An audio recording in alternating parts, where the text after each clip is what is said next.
Assalamualaikum warahmatullahi wabarakatuh. Kami dari kelompok 10 ingin mempresentasikan hasil kerja kami. Yang pertama ada Sri Wahyuni Sulistiani, yang kedua ada Basit Al-Hafiz, yang ketiga ada Julia Kizhaya, saya sendiri.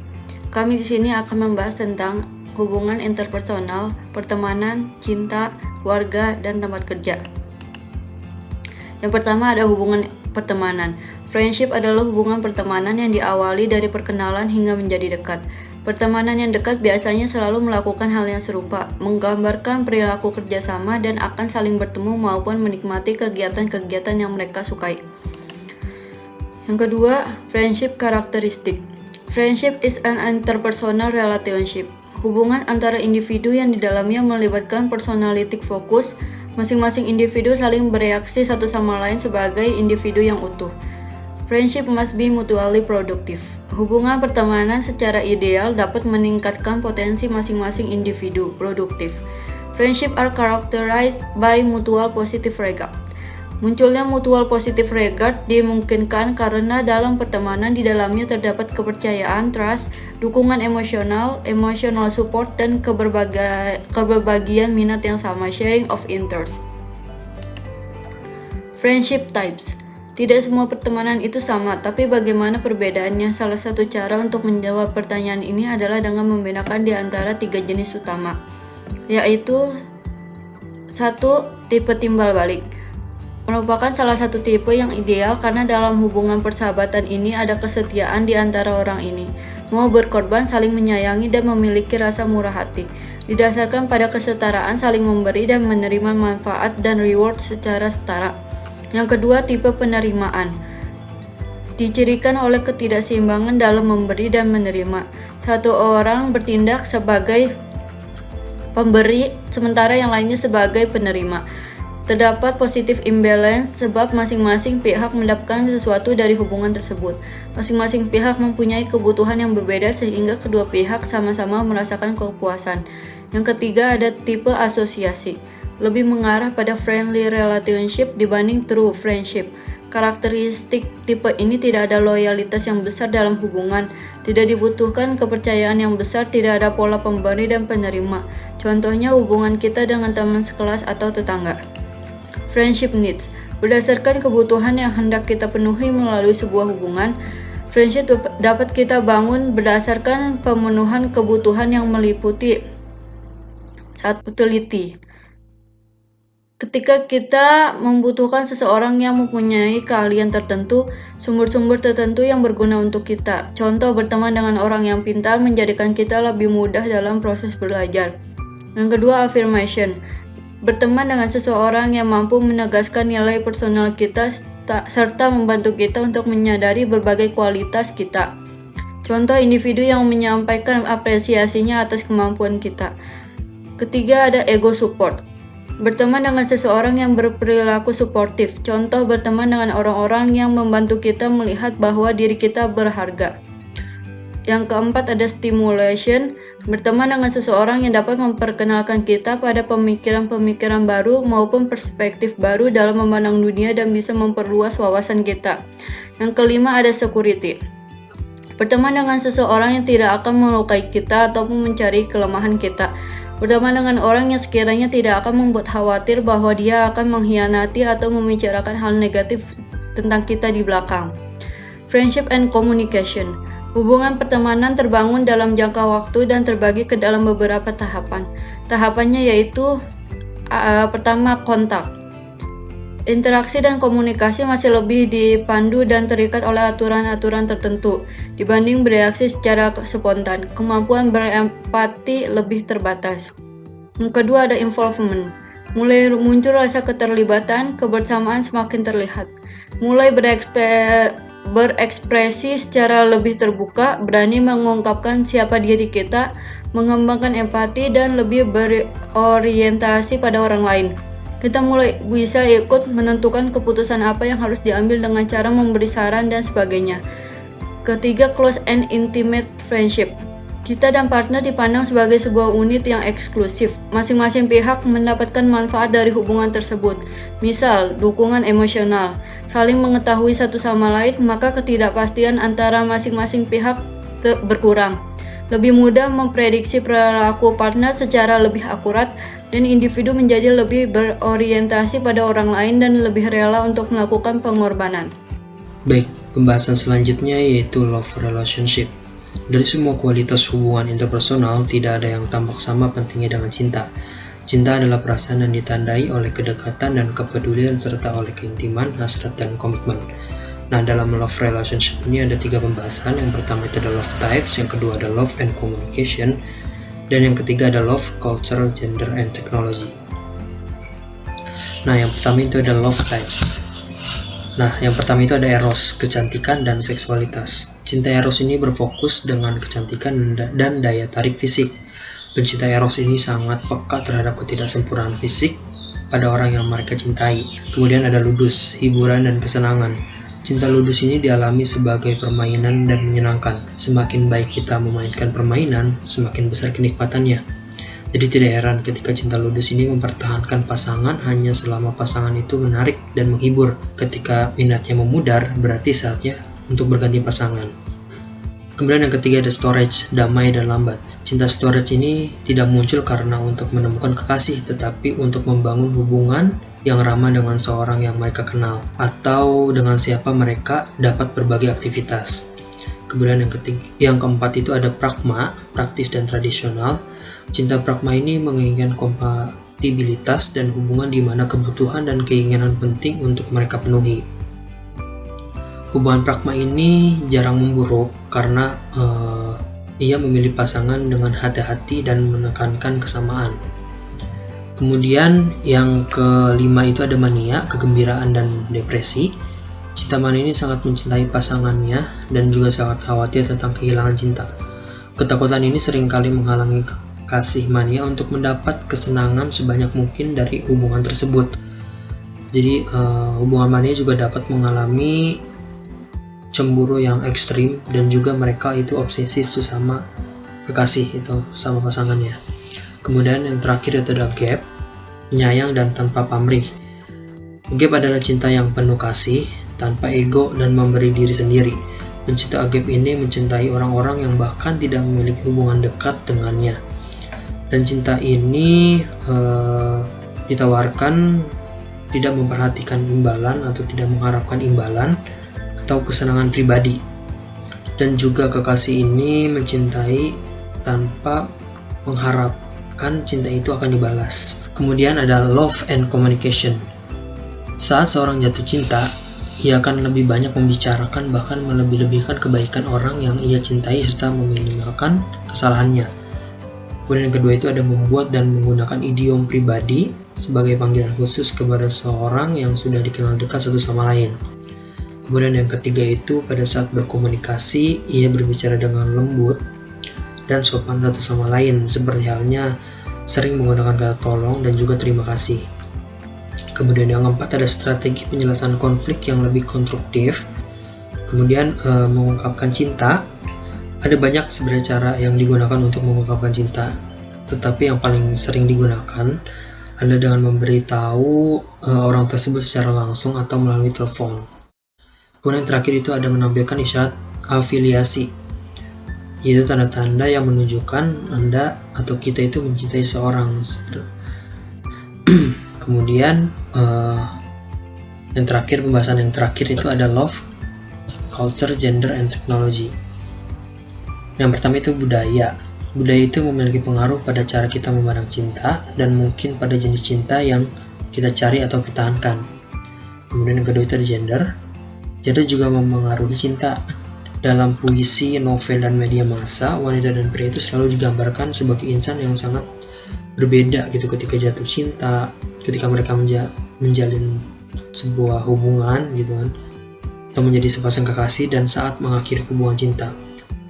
Nah, kemudian ada teknologi, yaitu pengaruh teknologi terhadap hubungan cinta. yang dijalani, seperti halnya perbedaan hubungan tatap muka atau secara langsung gitu, dan juga hubungan online.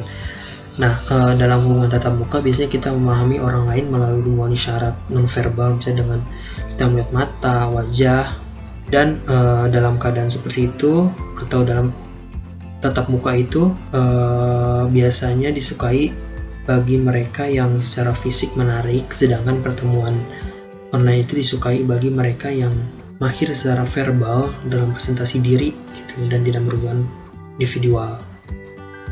Baik, pembahasan selanjutnya akan dibahas oleh rekan saya.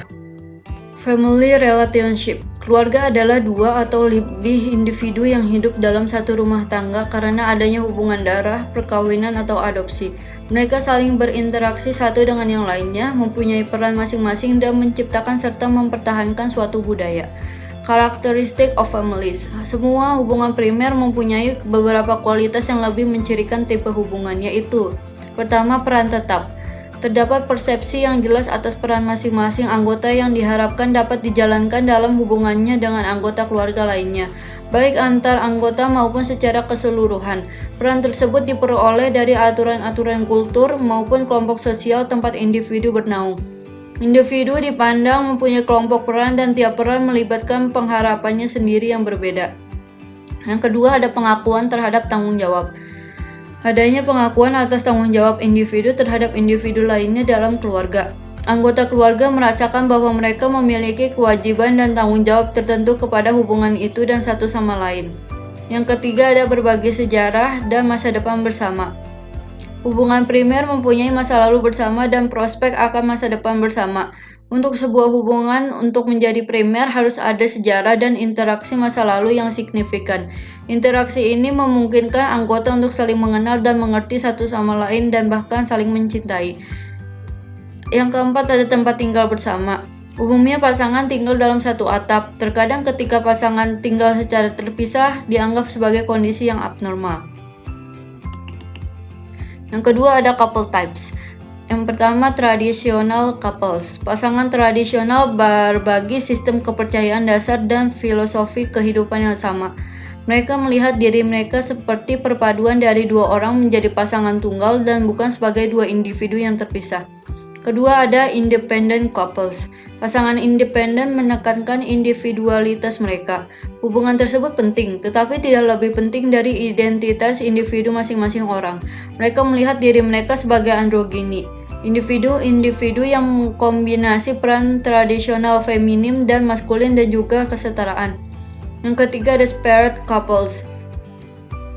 Pasangan terpisah yang tinggal bersama melihat hubungan mereka lebih sebagai hal kenyamanan ketimbang perasaan cinta atau koneksi timbal balik.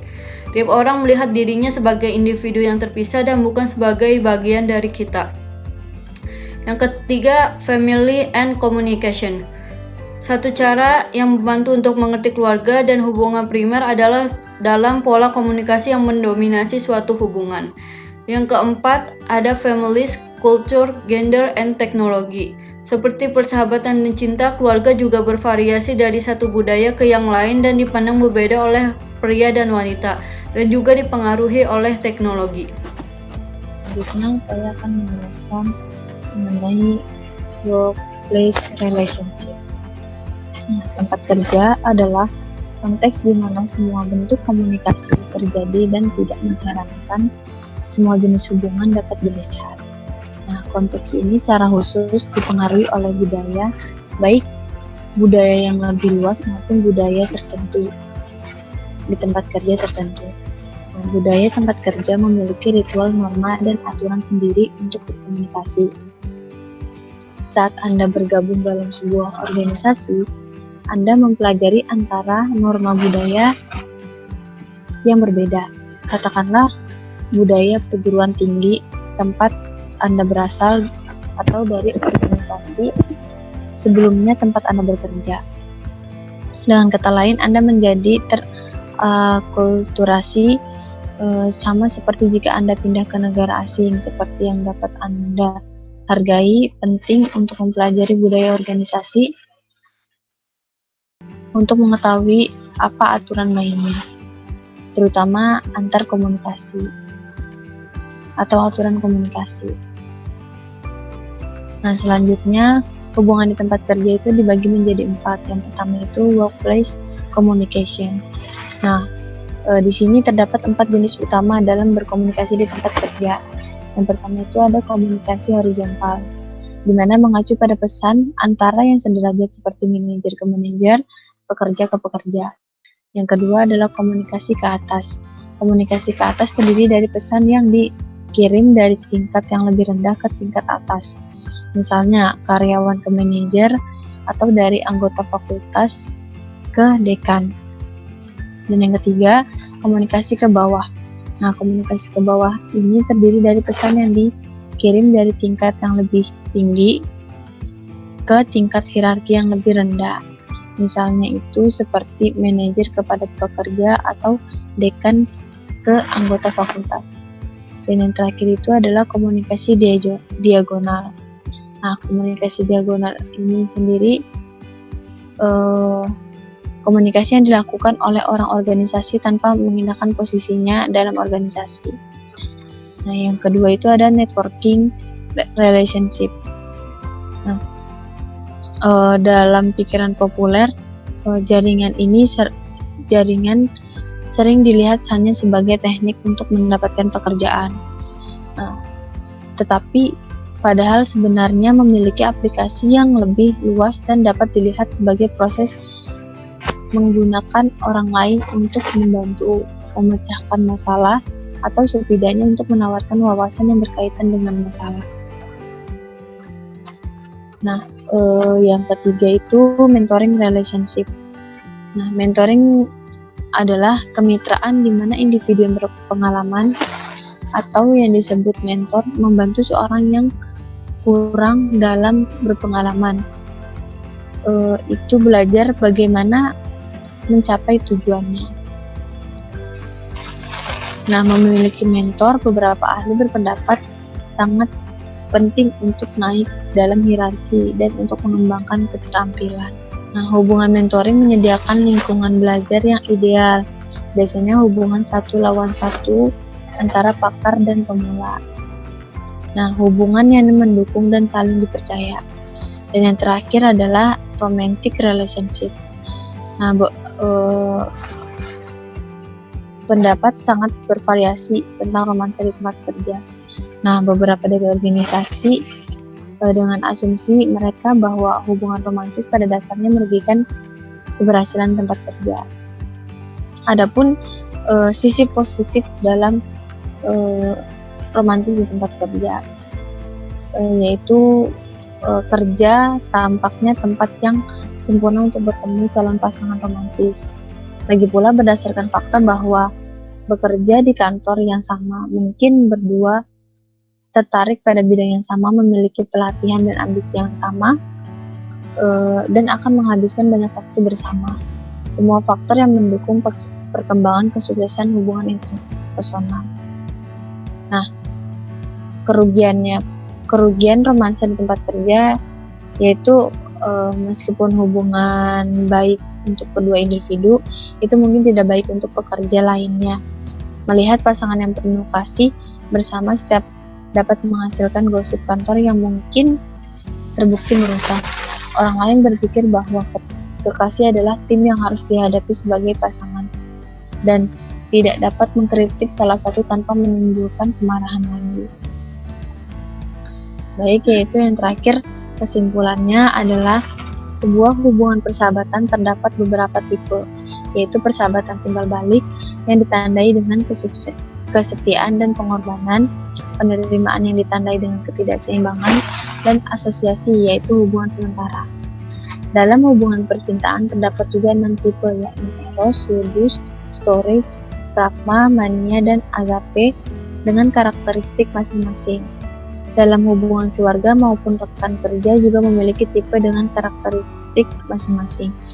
Nah, sebuah hubungan dibangun berdasarkan atas tipe kepribadian yang orang yang menjalaninya. Jika sebuah hubungan kita anggap negatif, belum tentu berlaku kepada orang yang menjalani, begitupun sebaliknya. Sekian presentasi dari kelompok 10. Jika ada yang ingin bertanya, bisa via chat di WA group. Kurang lebihnya mohon maaf. Wabillahi taufiq wal hidayah. Wassalamualaikum warahmatullahi wabarakatuh.